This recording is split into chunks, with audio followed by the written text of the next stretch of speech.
ओम शांति, ओम शांति, ओम शांति।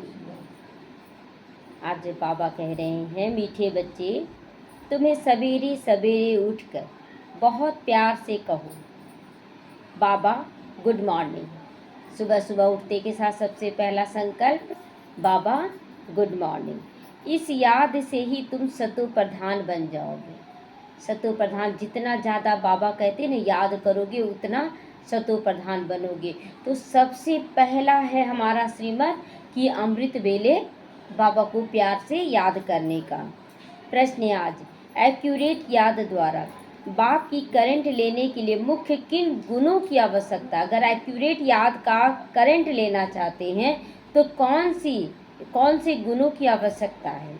उत्तर है, बहुत धैर्यवत होकर चलना होगा। बाबा के ज्ञान में अच्छा भी परिस्थिति आता है, बुरा भी आता है, तो बहुत धैर्यता के साथ चलना पड़ेगा, धैर्य रखना पड़ेगा। बोलते ना कि देर है परंतु अंधेर नहीं। बाबा भगवान के घर में देर है परंतु अंधेर नहीं। तो इसका मतलब क्या हुआ, धैर्यता को धारण करने के लिए कहा जा रहा है। समझ चाहिए और ज्ञान की समझ चाहिए। और दूसरा गंभीरता मतलब बहुत ज़्यादा बोलना सबके पास, वैसा नहीं। गंभीरता का मतलब जितना ज़रूरत है उतना बोले, व्यर्थ या नेगेटिव फालतू नहीं बोलना है। अपने को आत्मा समझकर याद करने से बाप की करंट मिलेगी और आत्मा सत्व प्रधान बनती जाएगी। तुम्हें अभी बाप की याद सतानी चाहिए, क्योंकि बाप से बहुत भारी वर्षा मिलता है, बहुत ज़्यादा। देखिए, इसमें रेस करना है ना कि कितना हम याद कर सकते हैं बाबा को, कितना याद कर सकते। 24 घंटे देखना है, चेक करना हम कितना याद करें। तो रेस करने में कोई पता थोड़ी चलेगा कौन आगे कौन पीछे, ऐसे नहीं पता चलेगा। पता कैसे चलता है कि कौन कितना याद कर रहा है, उसकी स्थिति में बदलाव आएगा, उसका चेहरा खुशनुमा होने लगेगा, बाबा की शक्तियों से ज्ञान धारण होने लगेगा। तो तुम कांटों से फूल बनते जाते हो, सब दैवी गुण आ जाते हैं एक्यूरेट याद से। ओम शांति। बाबा कहते, मीठे बच्चे, तत्त्वम, यही ना ब्रह्मा बाबा के लिए विष्णु चतुर्भुज का साक्षात्कार हुआ था तो बोला गया था, तत्त्वम, तुम ही हो विष्णु। तो अर्थात तुम आत्माएं भी शांत स्वरूप हो। सब आत्माओं का स्वधर्म है शांति धाम से फिर यहाँ आकर टॉकी बनते हो। जब शांति धाम से यहाँ आते हैं तो टॉकी बनते यानी बोलना शुरू करते हैं, बोल चाल में आते हैं। यह कर्मेंद्रियाँ तुमको मिलती है पाठ बजाने के लिए। आत्मा छोटी बड़ी नहीं होती है, शरीर छोटा बड़ा होता है। जब हमारी कर्मेंद्रियाँ नहीं मिले तो हम बोलेंगे कैसे, सुनेंगे कैसे। इसीलिए ये पाठ बजाने के लिए ज़रूरी है। तो बाबा कहते हैं, मैं तो शरीरधारी नहीं हूँ, मुझे बच्चों से सम्मुख मिलने आना होता है। समझो जैसे बाप है, उनसे बच्चे पैदा होते हैं, तो वह बच्चा ऐसे नहीं कहेगा कि मैं परम धाम से आकर जन्म लेकर माँ बाप से मिलने आया हूँ। ऐसे कोई बोलेगा बच्चा कि मैं परम धाम से आया हूँ अपने माँ बाप से मिलने? लेकिन यहाँ पर बाबा जो है सच में परम धाम से आया है हम बच्चों से मिलन मनाने के लिए। तो भल कोई नई आत्मा भी आती है किसी के भी शरीर में, वह कोई पुरानी आत्मा किसी के शरीर में प्रवेश करती है तो भी ऐसे नहीं कहेंगे कि माता पिता से मिलने आया हूँ, ऐसे कोई भी नहीं कहेगा। उनको ऑटोमेटिकली माता पिता मिल जाते हैं। यहाँ ये नई बात है। बाबा कहते, मैं परम धाम से आकर तुम बच्चों के सम्मुख हुआ हूँ, तुम्हें नॉलेज देता हूँ, क्योंकि मैं ही नॉलेजफुल हूँ। ज्ञान का सागर मैं आता हूँ तुम बच्चों को पढ़ाने और राजयोग सिखलाने। अपने ऊपर कैसे राज्य करना है ये सिखलाना है। तो तुम बच्चे अभी संगम पर हो, फिर जाना है घर, इसीलिए पावन तो जरूर बनना है। बाबा यहाँ घर यानी शांति धाम, तो अगर शांति धाम जाना है तो पावन जरूर बनना है। तो फिर घर तो सभी आत्माओं को जाना है, तो अंदर में बहुत खुशी होनी चाहिए। ओहो, बेहद का बाप कहते हैं, मीठे मीठे बच्चों, मुझे याद करो, तुम सतो प्रधान विश्व के मालिक बनोगे। ये नशा होना चाहिए। भगवान कह रहा है कि ओहो, मेरे मीठे बाबा कह रहा है कि बच्चे तुम पुरुषार्थ करो, विश्व के मालिक बन जाओगे। बाप बच्चों को कितना प्यार करते हैं। ऐसे नहीं कि सिर्फ टीचर के रूप में पढ़ाकर घर ले जाते हैं। यह तो बाप भी है, टीचर भी है, तुमको पढ़ाते हैं, याद की यात्रा सिखलाते हैं बाबा। तो विश्व का मालिक बनाने वाले, पति से पावन बनाने वाले बाप के साथ बहुत बहुत प्यार होना चाहिए। बाबा के साथ कितना प्यार होना चाहिए? बहुत बहुत प्यार। क्योंकि बाबा के साथ जो अच्छे से चल रहे वही समझ रहे हैं ना कि बाबा से क्या मिलता है, कितना प्यार मिलता है। तो सवेरे सवेरे उठकर पहले पहले शिव बाबा से क्या कहना चाहिए? गुड मॉर्निंग बाबा। बच्चों को अपने दिल से पूछना है कि हम सवेरे सवेरे उठकर कितना बेहद के बाप को याद करते। कभी कभी बच्चे ऐसे भी करते, नींद में है बाबा गुड मॉर्निंग बाबा, और महसूस करते कि हम उठ गए हैं और उठे नहीं रहते हैं, फिर सो जाते हैं। होता है कि नहीं, है ना? तो बाबा कहते हैं कि चेक करो कि हम कितना याद करते हैं बाबा को। सवेरे उठ बाबा से गुड मॉर्निंग करे, बड़े फ्रेश होकर। कल भी बाबा बोला ना कि नहा धोकर बैठना है, घूमने चल जाना है, बैठकर भी याद कर सकते हो। तो ज्ञान के चिंतन में रहे तो खुशी का पारा चढ़े। मुख्य है ये याद, इसमें भविष्य के लिए बहुत भारी कमाई होती है। कल्प कल्पांतर यह कमाई काम आएगी, कल्प कल्पांतर ये कमाई काम आएगी। तुम्हें बड़ा धैर्यवत बन, गंभीरता और समझ से बाबा को याद करना है। धैर्यवत, ये नहीं संदेह करने लगे कि बाबा कुछ तो ठीक नहीं हो रहा है, ऐसे नहीं बोलना है। बाबा सब कुछ अच्छा हो रहा है। और गंभीर रहना है, ज़्यादा बोलचाल में, ज़्यादा हंसी मजाक में, बाबा कहते हैं ना उसमें एनर्जी लॉस होता है ज़्यादा बोलने से। जितना चुप रहने वाला बहुत आत्मचिंतन करना बोलने वाला नहीं कर सकता है। तो समझना है तब याद करना है। मोटे हिसाब में कहें में तो भल कह देते हैं कि हम बाबा को बहुत याद करते। अगर बाबा को याद करें तो हमारी स्थिति बदलने लगी, बाप समान बनने लगेगी। तो परंतु एक्यूरेट याद करने में मेहनत लगती है। जो बाप को जास्ती याद करते हैं उनको करंट जास्ती मिलता है, क्योंकि याद से याद मिलती है, तार से तार, क्योंकि देह भान टूटता है और बाबा को याद करते हैं तो करंट आता है, शक्ति आती है। तो योग और ज्ञान दो चीज़ हुआ ना। ज्ञान तो सबको है। क्या ज्ञान है? मैं आत्मा हूँ, मेरा पिता परमात्मा है। लेकिन फिर देहधारियों को याद करने लगे तो बाबा कहता है एक्यूरेट याद नहीं है। तो याद और ज्ञान ये दोनों अलग है। योग को बहुत भारी सब्जेक्ट कहा जाता है। देखिए धारणा भी बहुत बच्चे कर लेते हैं, सेवा भी कर लेते हैं, लेकिन अभी बहुत सारे बच्चे हैं जो 10 साल 20 साल 50 साल चलने वाले भी बोलते मेरा योग नहीं लगता है। योग क्यों नहीं लग रहा है? क्योंकि मन बुद्धि अभी भी देह भान में फंसा हुआ है। उसको याद करने के लिए आत्मा स्वरूप में स्थित होना पड़ेगा। तो योग से ही आत्मा सत्व प्रधान बनती है। याद बिना सत्व प्रधान होना असंभव है। अच्छी रीति प्यार से बाबा को याद करेंगे, ऑटोमेटिकली करंट आता रहेगा। हेल्दी बन जाओगे। करंट से आयु भी बढ़ती है। बच्चे याद करते हैं तो बाबा भी सर्च लाइट देता है, बाबा भी उसमें लाइट भरता है, माइट भरता है। तो मीठे बच्चों को यह पक्का याद रखना है, शिव बाबा हमको पढ़ाते हैं। शिव बाबा पतित पावन भी है, सदगति दाता भी है। सदगति माना स्वर्ग की रजाई देने वाला। तो बाबा कितना मीठा, कितना प्यार से बच्चों को पढ़ाते हैं। बाबा कितना प्यार से हम बच्चों को पढ़ाते हैं। बाप दादा और हमको पढ़ाते हैं। बाबा बच्चों को कितना प्यार करते हैं, कोई तकलीफ नहीं देते, सिर्फ कहते बच्चे मुझे याद करो और चक्र को याद करो। बार बार चक्र को याद करना है कि हम सतयुग में क्या थे, त्रेता में क्या थे, द्वापर कलयुग में क्या थे और अभी क्या बन रहे हैं। तो बाप की याद में दिल एकदम ठर होना चाहिए, एकदम शीतल हो जाना चाहिए। एक बाप की याद सतानी चाहिए, क्योंकि बाप से वर्षा कितना भारी मिलता है। कितना याद करें, एकदम अंदर में चेक करना है कि हमें और ज़्यादा याद करना है, और ज़्यादा याद करना है। बाबा रेस करनी है हमको, एकदम आगे निकल जाना है। तो अपने को देखना चाहिए हमारा बाप के साथ कितना प्यार है, कहाँ तक हमारे अंदर दैवी गुण है। दैवी गुण देने का संस्कार है, कोई भी चीज़ देने का, चाहे चाहे तो ज्ञान देने का हो, चाहे शक्ति देने का संस्कार हो, किसी को माफ़ी देने का संस्कार हो, ये सब दाता के गुण हैं। तो तुम बच्चे अब कांटों से फूल बन रहे हो। जितना जितना योग में रहोगे उतना कांटे से फूल सतु प्रधान बनते जाओगे।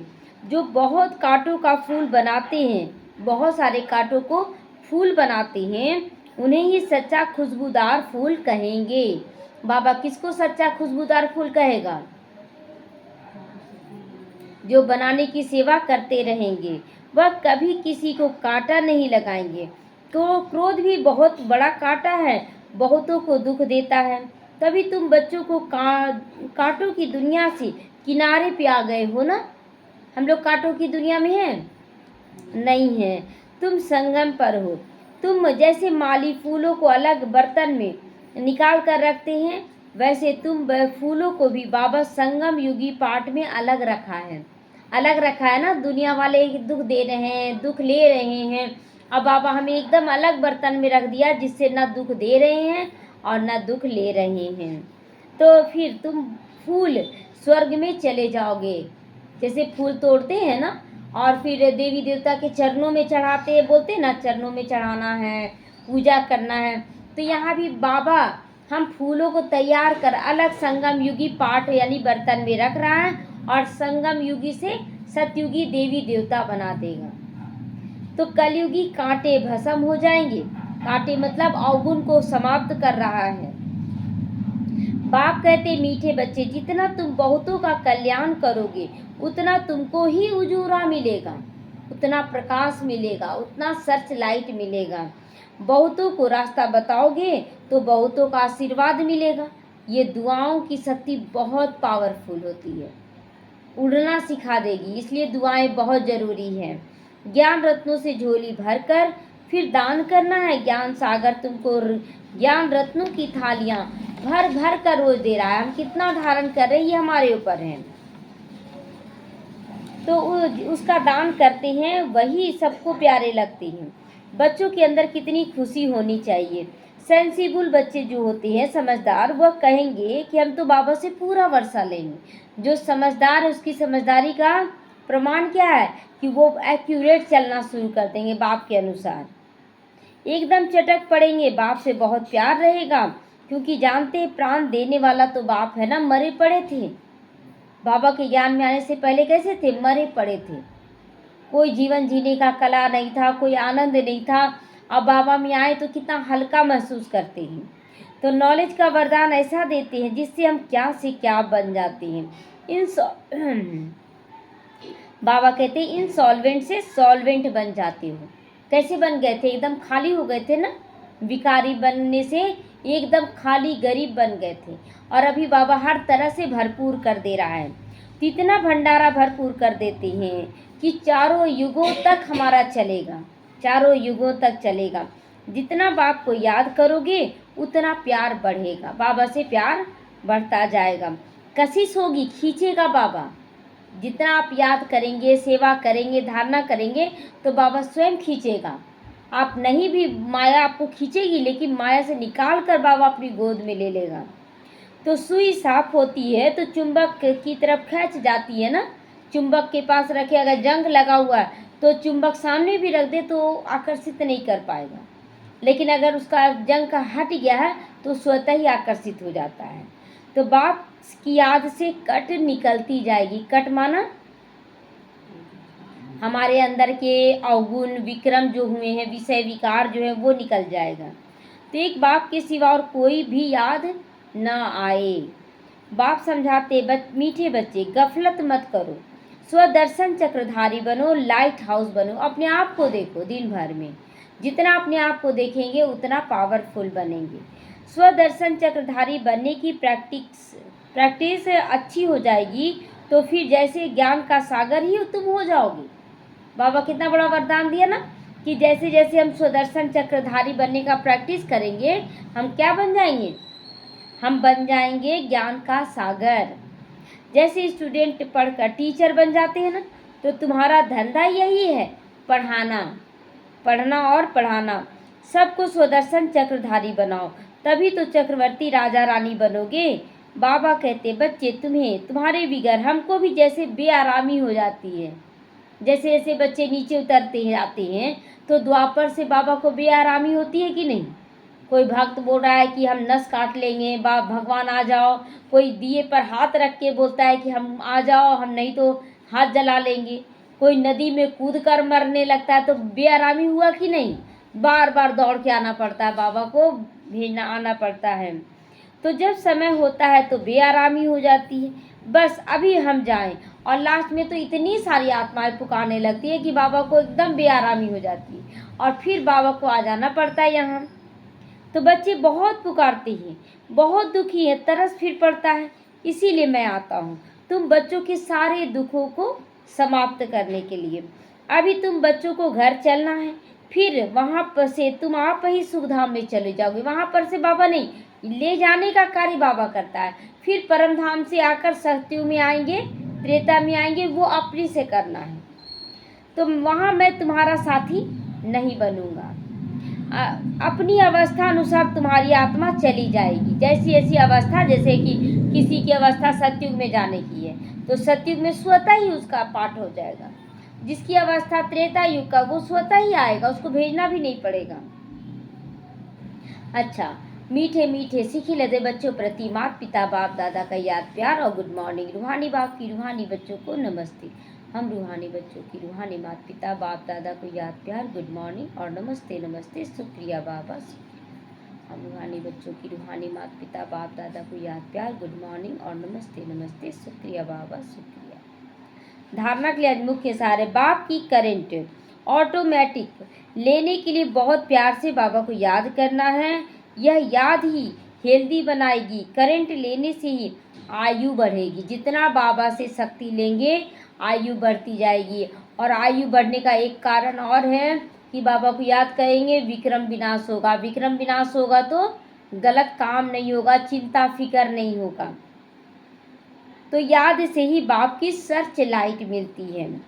गफलत छोड़कर स्वदर्शन चक्रधारी बनो। इधर उधर की बातें छोड़ देना है और बाबा की याद में रहना है। स्वदर्शन चक्रधारी बनना है, लाइट हाउस बनना है। इसमें ही ज्ञान सागर का बन चक्रवर्ती राजा रानी बन जाओगे। इससे ही बाबा के ज्ञान से ही वरदान ने सबको खुशखबरी सुनाने वाले खुशी के खजानों से भरपूर भंडार भवन। सदा अपने इस स्वरूप को सामने रखो कि हम खुशी के खजाने से भरपूर हैं। सदा कैसा चेहरा चलन होना चाहिए, भरपूरता में खुशनुमा होना चाहिए। तो जो भी अनगिनत और अविनाशी खजाने मिले हैं उन खजानों को स्मृति में लाओ। क्या क्या खजाना मिला है, ज्ञान का मिला, शक्तियों का मिला, दुआओं का मिला, वरदानों का मिला, समय का मिला, है ना। तो ये सारा लिस्ट निकालना कि हमें क्या क्या वरदान मिला है। सत्युग का वरदान, ऊंचा पद का अधिकार का वरदान। तो खजानों की स्मृति में लाने से खुशी होगी और जहाँ खुशी है वहाँ सदाकाल के लिए दुख दूर हो जाते हैं। खजानों की स्मृति से आत्मा समर्थ बन जाती है, व्यर्थ समाप्त हो जाता है। भरपूर आत्मा कभी भी हलचल में नहीं आती, वह स्वयं भी खुश रहती है और दूसरों को भी खुशखबरी सुनाती रहती है। खुश रहेगा तो सुनाएगा ना। घर में भी जैसे खुशी का कोई बात हो गया तो सबको खुशी खुशी बोले, हाँ मेरे घर में ये हो रहा है, ये हो रहा, बोलते हैं ना, जा जाकर बताते हैं। तो यहाँ भी बाबा कहते हैं कि जो बाबा के ज्ञान में अच्छे से खुश हो रहा है वो दूसरों को खुशखबरी जरूर सुनाएगा। स्लोगन है, योग्य बनना है तो कर्म और योग का बैलेंस रखो। कर्म बहुत करें, अब बैठेंगे याद में, अब बैठेंगे याद में, ऐसे याद थोड़ी होता है। बैठेंगे तब याद करें ये नहीं, हमें चलते फिरते याद में रहना ही है। करने के लिए सोचना नहीं है कि हम बैठेंगे तो याद करेंगे। अव्यक्त सारे संकल्पों की शक्ति जमा कर श्रेष्ठ सेवा के निमित्त बनो। सेवा के मुख द्वारा सेवा में मुख द्वारा संदेश देने में समय लगाते हो। जब किसी को संदेश देते हैं तो बताते बताते कितना टाइम लग जाता है। संपत्ति भी लगाते हो, पैसा लगाते हैं ना, ये छपवाना है, ये करना है, संपत्ति भी लगा। हलचल में भी आ जाते हो, कोई सुनता नहीं है, किसी को संदेश देते तो फेंक भी देता है, तो हलचल में आ जाते हैं। थकते भी हो, कितना दूर दूर चलते तो थक जाते ही, लेकिन श्रेष्ठ संकल्पों की सेवा से ये सब से बच जाओगे। अगर श्रेष्ठ संकल्प, कोई कैसी भी आत्मा हो, हमें सबके लिए अच्छा सोचना है कि बाबा वो बहुत अच्छी आत्मा, और मनसा द्वारा उसको सकाश देना है, उसको संदेश देना, तो थकेंगे नहीं, थकेंगे। तो हम संकल्प शक्ति को यूज कर सकते हैं। और क्या करना है इसके लिए? संकल्प शक्ति को बढ़ाना है। तो संकल्प शक्ति को बढ़ाने का मतलब है कि व्यर्थ संकल्प नहीं करना है, नेगेटिव संकल्प नहीं करना है, क्वेश्चन मार्क के संकल्प नहीं करना है। इन 3 संकल्पों पे फुल स्टॉप। तो इस संकल्प शक्ति को बढ़ाओ। जब फुल स्टॉप लगाएंगे तो बढ़ेगा कि नहीं? केवल पॉजिटिव पॉजिटिव। तो दृढ़ता संपन्न संकल्प करो तो प्रत्यक्षता भी जल्दी जल्दी होगी। अगर दृढ़ता है कोई भी संकल्प करने में कि हमको करना ही है, तो करना ही है, तो प्रत्यक्षता होगा कि नहीं? देखो कहाँ से कहाँ पहुँच रहे हैं बच्चे। ड्रामा के कुछ गुह्य रहस्य बताया जा रहा है, संदेश पुत्रियों के द्वारा, जो संदेशी हैं उनके द्वारा बताया जा रहा है। पहला, इस विराट फिल्म यानी ड्रामा में हर एक की मनुष्य आत्माओं में अपनी अपनी पोजीशन अनुसार सारे जीवन का ज्ञान अर्थात एक्ट पहले से ही मर्ज रूप में रहता है। हर एक आत्मा के अंदर हम क्या रोल अपनाएंगे, ये सारा कुछ आत्मा में पहले से भरा हुआ है। जीव आत्मा में सारे जीवन की पहचान मर्ज होने के कारण समय पर इमर्ज हो जाती है। समय पर अचानक बोलते ना हमको ये कर लेना है, ये काम कर लो। कौन बोल रहा है? वो मर्ज जो ज्ञान है, वो ज्ञान बोलता है कि तुम ये कर लो तो ठीक हो जाएगा, और सच में वो काम करते हैं तो ठीक हो जाता है। तो वो मर्ज रूप में हमारे ही अंदर है। तो हर एक में अपनी अपनी संपूर्णता की अवस्था अनुसार जानकारी अथवा एक्ट जो मर्ज हैं वही समय पर इमर्ज हो जाती है। समय पर जैसे अचानक कोई समस्या आ गया और याद करने लगे बाबा को, तो अचानक बहुत अच्छा समाधान निकल आता है। क्यों निकल आया? क्योंकि वो नूंदा हुआ है, पहले से मर्ज हमारी बुद्धि में कि कब क्या कैसे करना है। तो वही समय पर इमर्ज हो जाती है, जिससे तुम हर एक जानी जानन हार बन जाते हो। ये बोलते आपको कैसे पता चला? दूसरा है इस विराट फिल्म की सेकंड एक्ट नहीं होने के कारण बाबा कहते हैं कि इस विराट फिल्म में सेकंड की एक्ट नहीं होने के कारण तुमको ऐसा समझ में आएगा जैसे कि अभी अभी यहाँ आई हूँ।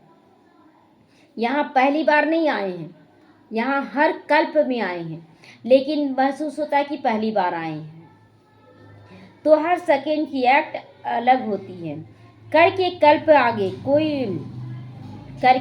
आगे वाली घड़ी रिपीट होती है, परंतु जिस समय प्रैक्टिकल लाइफ में चलते हो उस समय नई महसूस होती है। इसी समय से आगे बढ़ते चलो। सोचना ही नहीं है कि हम नई पहली बार आए हैं या ये ज्ञान पहली बार सुन रहे, नहीं। सोचना है कि हम कल्प सुनते आए हैं, तो मुझे बहुत अच्छे से और चलना है, क्योंकि मेरे अंदर मर्ज है कैसे चलना है आगे। सोचते ना कि कहीं चल रहे हैं तो पता नहीं आगे क्या रास्ता मिलेगा, लेकिन ये नहीं सोचना है क्या रास्ता मिलेगा। कल वो रास्ता मेरी बुद्धि में है, हम चलते जाएं, रास्ता मिलता चला जाएगा। तो ऐसे कोई कह नहीं सकता है कि मैंने तो ज्ञान प्राप्त कर लिया, अब मैं जाती हूँ नहीं। मतलब कुछ दिन आप ज्ञान ले लिए, उसके बाद फिर बोलते हम तो ज्ञान ले लिए, अब हम जाते हैं। ऐसे नहीं। अभी ज्ञान बोलते ना बाबा कि जंगल को कलम बनाओ, सागर को स्याही बनाओ, धरती को कागज बनाओ, तो भी ज्ञान खत्म नहीं होगा। बहुत ज्ञान है, इसीलिए ज्ञान सुनना कभी बंद नहीं करना है। जब तक विनाश हो तब तक सारी एक्ट और सारा ज्ञान नया है। यही मुरली आप पढ़ लिए, और यही मुरली 1 महीना बाद पढ़ेंगे तो आपको अंतर नजर आएगा, क्योंकि हमें सारा ज्ञान नहीं था पहले, बस पढ़ दिए। तीसरा, इस विराट ड्रामा की जो भावी बनी हुई है वह निश्चय से ही बनी हुई है। भावी को कोई टालता है या बनाता है, वो सब अपने ऊपर है। भावी को कोई टालता है, कोई बनाता है। जैसे कि बोलते ना कि आपको यहाँ पहुँचना है, तो आप सीधा आ रहे हैं, तो आपका निश्चय हिला, तो आप बोले नहीं इधर मुड़ना चाहिए, इधर मुड़े, फिर घूमते घूमते घूमते थोड़ा देर में, लेकिन पहुँचेंगे वहीं पर घूमते घूमते, क्योंकि मंजिल आपकी वहीं पर है। लेकिन निश्चय हिला तो थकावट वाला रास्ता को अपना लिए, तो यही हमारी कमी है। तो वही बाबा कहता है कि कोई टालता है या बनाता है, वह सब अपने ऊपर है। खुद का शत्रु और खुद का ही मित्र बनता है। शत्रु बनाना घूमने के लिए नहीं, इधर चलो, शत्रु बन गए, अपने आप को थका दिए। तो अभी तुम्हें बहुत रमणीक और स्वीट बनना और बनाना है। कोई बात पे ये सब नहीं ध्यान देना कि कौन क्या बोल रहा है, कैसे कर रहा है। बस बाबा कहते हैं ना, तुम्हें बहुत रमणीक। रमणीक किसको कहा जाता है? जो हंसता और हंसाता है सबको, जो रोते हुए को भी हंसा देता है, उसको रमणीक कहा जाता है। और बहुत स्वीट बनना है, बहुत मीठा बनना है। इस विराट फिल्म में यह सहन करना भी तुम्हारे लिए कल्प पहले वाला एक मीठा सपना है कि बाबा के प्यार में हम कुछ भी सहन कर लेंगे। बोलते हैं ना कि बाबा के प्यार में हम सब कुछ सहन कर लेंगे, तो ये सहन करना भी बहुत मीठा लगता है बाबा के लिए, क्योंकि तुम्हें फिर भी कुछ होता नहीं, होता है कुछ। बाबा के प्यार में अगर कुछ सहन भी कर ले तो कुछ नहीं होने देता है बाबा। बाल भी बांका कर न सके जो जग बैरी होई। तो जिन्होंने भी तुम्हें तंग किया है वो भी कहेंगे कि मैंने इनको बहुत तंग किया, दुख किया, परंतु यह तो फिर भी डिवाइन यूनिटी है, सुप्रीम यूनिटी है। विजयी पांडव सेना बन कर रहते हैं। लोग क्या बोलेंगे? जो हमें तंग कर रहे हैं और तंग करे, फिर भी हम उनके लिए शुभकामना देते जाएं, तो एक समय आएगा कि वो खुद बोलेंगे कि हम इनको बहुत तंग किए, हम इसको बहुत तंग कर दिए। बोल रहे हैं आज, जो तंग करने वाले आज झुक रहे हैं। तो बाबा वो लोग को लगेगा कि इन लोगों का संगठन तो बहुत अच्छा है, इन लोग बहुत अच्छा कार्य कर रहे हैं, इसके फिर आगे झुक जाएंगे। तो इस बनी हुई भावी को कोई टाल नहीं सकता। ये भावी बना हुआ है कि लोग झुकेंगे। कहाँ जाएंगे? बाबा तो बोलता नहीं एक ही हड्डी है, तो लोग आएंगे, हम अच्छा करते रहें, रुके नहीं, थके नहीं। इस विराट फिल्म में देखो कैसा वंडर है, जो तुम प्रत्यक्ष पांडव भी आए पधारे हो, और पुराने चित्र और निशानियां भी अब तक कायम है। मतलब हम लोग अभी पांडव बनकर अपना पार्ट अदा कर रहे हैं, और पांडवों का चित्र भी बना हुआ है, वो हमारा ही चित्र बना हुआ है। जैसे पुराने कागज, पुराने शास्त्र, गीता पुस्तक आदि संभाल कर रखते हैं, फिर उसका बहुत मान होता है, ऐसी पुरानी चीज़ें कायम होती है। तो अब तक नई वस्तु इन्वेंशन होती है, पुरानी गीता प्रैक्टिकल में होती है, तो नई गीता भी इन्वेंट हुई है ना। बाबा कहते हैं ना कि जैसे पुरानी गीता रखा हुआ है, लेकिन नए ढंग से नई गीता को छापा जाता है। तो हमारा ही पुराना यादगार बना हुआ है और हमें नए सिरे से तैयार किया जा रहा है। तो पुराने की अंत तब होती जब नई की स्थापना हो जाती है। पुराना कुछ भी हम हटाते नहीं हैं, क्यों? हो सकता है कि कुछ ज़रूरत पड़ जाए, तो इसीलिए जब तक नया नहीं हो जाता तैयार, तब तक पुराना चलता रहता है। अभी तुम प्रैक्टिकल में ज्ञान को जीवन में प्रत्यक्ष धारण करने से दुर्गा काली आदि बनी हो। दुर्गा कौन? जो दुर्गुणों का नाश करने वाली है ना। दुर्गुणों का नाश, अपने अंदर के भी दुर्गुणों का, दूसरों के अंदर के भी दुर्गुणों का। और काली कौन? जिसके अंदर दृढ़ता हो कि मुझे करना ही है। तो फिर पुराने स्थूल जड़ चित्रों का विनाश होता है और नए चैतन्य स्वरूप की स्थापना होती है। इस विराट फिल्म प्लान अनुसार संगम के स्वीट समय पर आप अनन्य देवी बच्चे ही विकारों पर विजय प्राप्त कर वैकुंठ का स्वीट लॉटरी पाते हो। ये हमारा सौभाग्य है कि अभी हम विकारों पे जीत पाते हैं, दैवी गुणों को धारण करते हैं और बहुत स्वीट लॉटरी पाते हैं। बहुत मीठा लॉटरी है क्या? स्वर्ग की बादशाही, बहुत मीठा लगता है। तो आपका ये ललाट कितना लकी है ना। मतलब जो आत्मा इस ललाट पे बैठी है, ऐसे तो 84 शरीर के ललाट पे बैठी है, 84 शरीर, लेकिन इस ललाट का विशेष वैल्यू है क्योंकि इस ललाट पर बैठकर हम भगवान को पहचानते हैं, इस ललाट पर बैठकर हम अपने आदि मध्य अंत को जानते हैं। तो इस समय तुम नर और नारी अविनाशी ज्ञान से पूज्य योग्य देवता पद प्राप्त करती हो। यही है संगम के सुहावने वंडरफुल समय की वंडरफुल रीति कि समय जो खजाना प्राप्त कर रहे हैं वो अविनाशी है और बहुत श्रेष्ठ पद पाया जा रहा है। तो ईश्वर साक्षी होकर देख रहा है। मैंने जिन एक्टर को अनेक गहनों भूषणों से श्रृंगार कर इस सृष्टि स्टेज पर डांस करने अर्थ भेजा था, वो एक्ट कर रहे, कैसे एक्ट कर रहे हैं। बाबा भी देखता है कि जिन बच्चों को हम देवी देवता बनाकर भेजे थे वो अभी क्या कर रहे हैं, कैसे बन गए ना। अभी हम लोग कैसे बन गए हैं थे, लग रहा था जैसे कि मतलब देवी देवता, बाबा जैसे ही बोला ना कि तुम देवी देवता हो, और जब देवी देवता को देखते तो नहीं हम कैसे देवी देवता हो सकते, मतलब विश्वास तो बिल्कुल भी नहीं हुआ था शुरू में। लेकिन भगवान कह रहा है ये विश्वास था, तो हम फिर बाबा के अनुसार चलने लगे। तो मैंने अपने देवी बच्चों को गोल्डन मनी, सिल्वर मनी देकर भेजा था कि यह भूषण, यह गहने पहनकर खुश मिजाज होकर साक्षी बनकर एक्ट भी करना और साक्षी होकर इस खेल को देखना। बोला था बाबा कि बच्चे साक्षी होकर देखना, और हम क्या हुए, इस ड्रामा में फंस गए। और फंस कर क्या हो गए, दुखी होने लगे, और दुखी होने लगे तो बीमारियां आने लगी, लड़ाई झगड़े होने लगे। लेकिन फंसना नहीं, लेकिन आधा कल्प राज्य भाग्य भोग कर फिर आधा कल्प अपनी ही रची हुई माया में हम फंस जाते हैं। अपनी हुई रची हुई माया में हम लोग फंस जाते, ये मेरा तेरा करना शुरू कर देते हैं।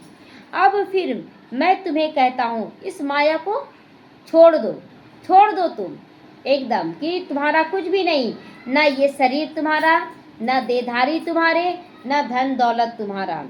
तो इस ज्ञान मार्ग में विकारी कार्य से पलट निर्विकारी बनने से आदि मध्यांत दुख से छूट जाओगे। बाबा का वायदा है कि अगर तुम विकारी से निर्विकारी बन जाते हो तो बाबा का वायदा क्या है कि तुम आदि मध्य अंत, आदि मतलब सतयुग त्रेता, मध्य माना द्वापर कलयुग, और अंत माना संगम युग, दुख से छूट जाओगे, दुख नहीं होगा। जन्म जन्मांतर के लिए सुख प्राप्त हो कर लोगे। 8वां है, अपने से कोई भी उच्च अवस्था वाले यदि कोई सावधानी मिलती है तो उसको राजयुक्त उठाने से ही कल्याण है। बाबा कहते हैं कि अगर कोई बड़े हैं, अच्छे से ज्ञान में चल रहे हैं, अगर वो कुछ बोलते हैं कि नहीं ऐसे करो, तो हमें राज समझना कि कुछ तो विशेष राज छुपा हुआ है, हमें उनकी बात मान लेनी चाहिए। तो बाबा कहता है राजयुक्त होकर उठा लेना चाहिए उस ज्ञान को जो बताया जा रहा है, उनके भीतर के राज को जानना चाहिए, उसमें अवश्य कोई कल्याण समाया हुआ है। यह जो पॉइंट मुझे उनके द्वारा मिली है वह बिल्कुल यथार्थ है। कभी कभी होता था ना कि कुछ नहीं समझ में आता है, कोई समझा रहा तो बोलते हैं कि कैसे होगा।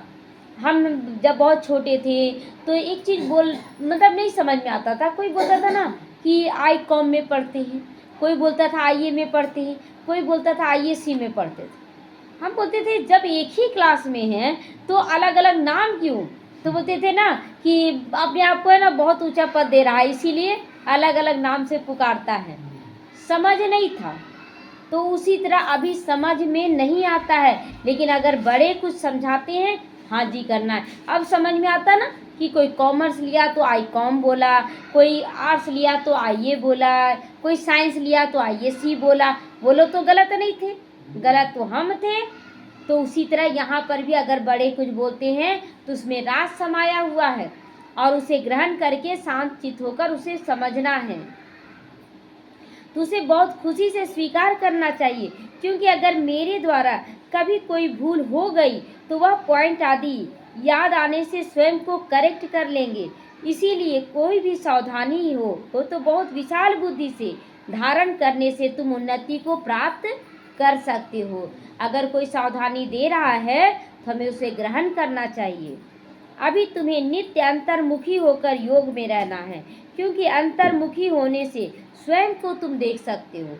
जब हम शांत होते हैं तो हम अपने अंदर को भी टटोल सकते हैं कि मेरे अंदर कौन सा संकल्प चल रहा है, मेरे अंदर उन संकल्पों के पीछे क्या भाव उत्पन्न हो रहा है, इन सबको हम चेक करते हैं। लेकिन हम बोलते हैं ना मेरे अंदर कोई संकल्प नहीं, हो ही नहीं सकता। अगर संकल्प नहीं होगा ना तो आपका पाठ इतना एक्यूरेट होगा, बाबा का करंट एक्यूरेट पहुंचेगा।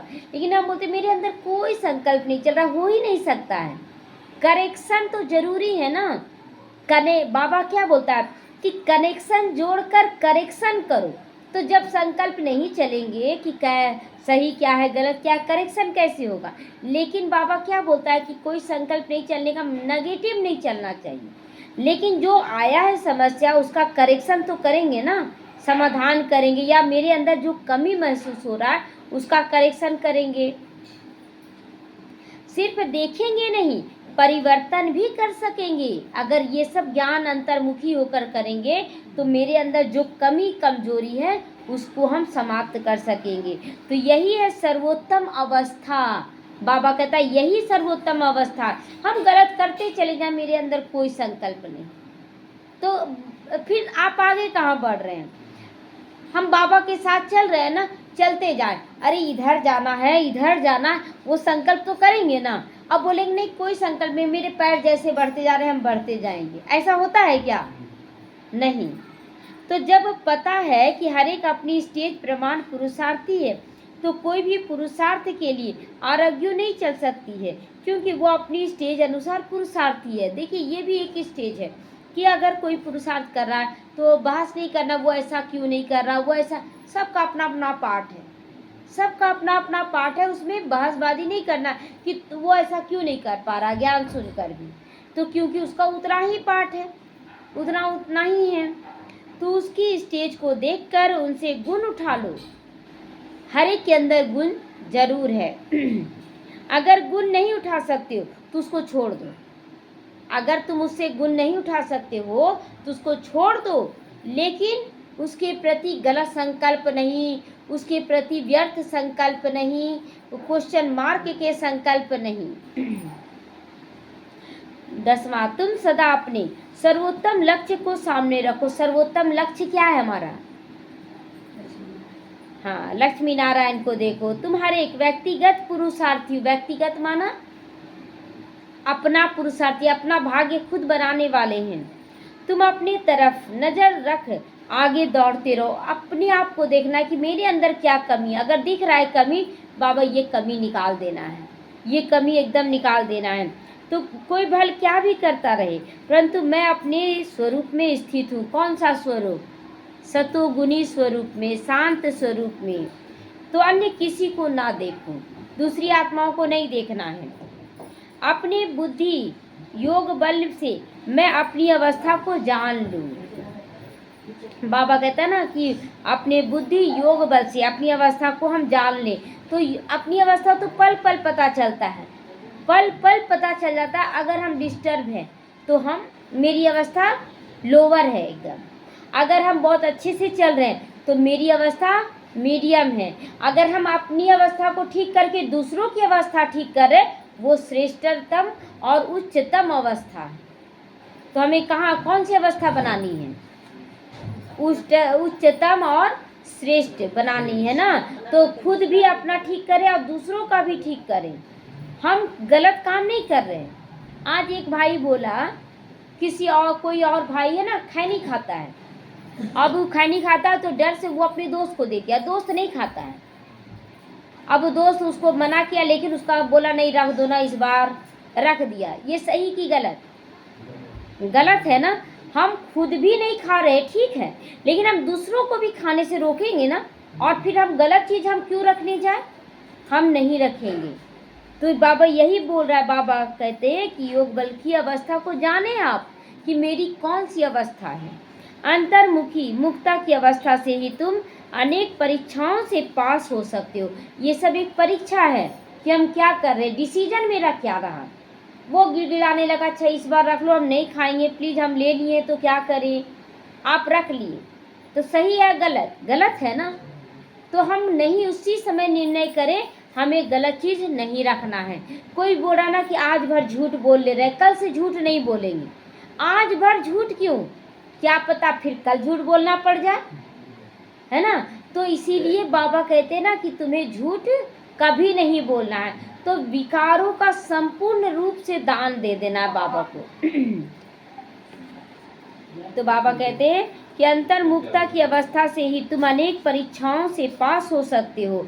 अंतर्मुखता, इसीलिए बाबा कहता है ना कि ज़्यादा बोलने चालने से अच्छा नहीं है।